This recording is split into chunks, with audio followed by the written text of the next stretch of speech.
Hi guys, எல்லோருக்கும் வணக்கம். இன்னைக்கு நம்ம பார்க்க போற ஒரு விஷயம் என்னன்னா, அதாவது நான் சின்ன வயசுல இருக்கும்போது என்கிட்ட ஒருத்தர் சொன்னார், வாழ்க்கையில நிம்மதியே இல்லையா, நீ தேடுற நிம்மதியை இவர் கொடுப்பாரு.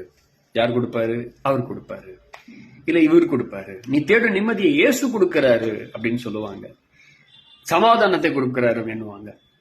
சரி, நிம்மதிய நாம எங்க போய் அடையிறது அப்படின்னு ஒரு கேள்வி. ஒரு விஷயம் மட்டும் சொல்றேன், நல்லா புரிஞ்சுக்கங்க. நிம்மதி அடையறதுக்கு நீங்க யார்கிட்ட போனாலும் நிம்மதி அடையவே முடியாது. யாருமே இந்த உலகத்துல நிம்மதி கொடுக்கவே மாட்டாங்க. இந்த உலகத்துல நிம்மதி தர்றதுக்கு யாராலையுமே முடியாது. நிம்மதி வேணும்னா நாம ரெண்டு விஷயம் செஞ்சே தீரணும்.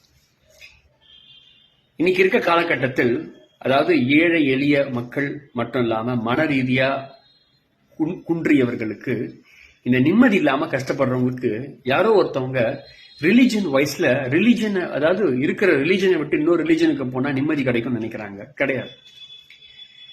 நிம்மதி கிடைக்கணும்னா ரெண்டே விஷயம், யார்கிட்ட போனாலும் கிடைக்காது. ஒண்ணு, நீங்க விட்டு கொடுக்கணும், இல்லைன்னா அதை விட்டுறணும். அவ்வளவுதான். இந்த ரெண்டு விஷயத்த செஞ்சீங்க அப்படின்னா, ஏதாவது ஒண்ணு செய்தாலே போதும், நிம்மதி தானா வந்துடும். ஆனா அதை செய்யதான் நம்மளால முடியவே முடியாது. வேற நிறைய செய்வோம். என்ன செய்த? இதான் வாழ்க்கை.